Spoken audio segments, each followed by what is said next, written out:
আরও ভয়াবহ আকার ধারণ করেছে গাজা উপত্যকার যুদ্ধ পরিস্থিতি। পুরো গাজা দখলে অভিযান চালিয়ে যাচ্ছে ইসরায়েলি সামরিক বাহিনী। এমন পরিস্থিতিতে গাজা যুদ্ধের চূড়ান্ত সমাপ্তির ঘোষণা দিয়েছেন মার্কিন প্রেসিডেন্ট ডোনাল্ড ট্রাম্প।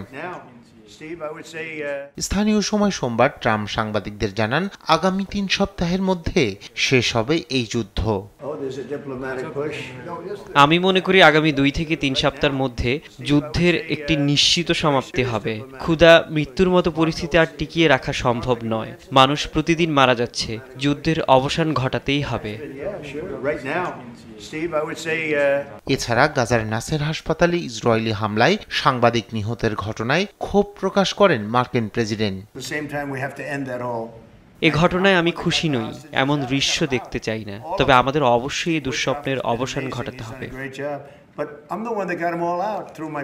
ট্রাম্প এর আগে একাধিকবার যুদ্ধ শেষ করার প্রতিশ্রুতি দিলেও বাস্তবে তা কার্যকর হয়নি, বরং ইসরায়েলকে কয়েক বিলিয়ন ডলারের অস্ত্র সরবরাহ করেছে এবং ফিলিস্তিন রাষ্ট্রকে স্বীকৃতি দেওয়ার আন্তর্জাতিক প্রচেষ্টাকে প্রত্যাখ্যান করেছে মার্কিন প্রশাসন। এদিকে নাসের হাসপাতালে হামলার ঘটনায় বিশ্বজুড়ে বইছে নিন্দার ঝড়। নিন্দা জানিয়েছে সুইজারল্যান্ড।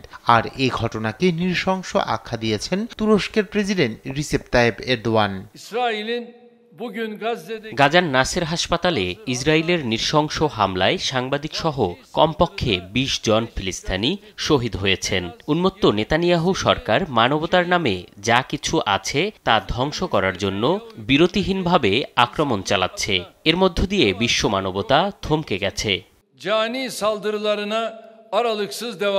অন্যদিকে নাসের হাসপাতালে ঘটে যাওয়া মর্মান্তিক দুর্ঘটনার জন্য গভীরভাবে দুঃখ প্রকাশ করেছে ইসরায়েল। সামরিক কর্তৃপক্ষ পুঙ্খানুপুঙ্খ তদন্ত চালাচ্ছে বলে জানিয়েছেন ইসরায়েলি প্রধানমন্ত্রী Benjamin Netanyahu. Raihan Kabi Shubhro, news desk, Desh TV.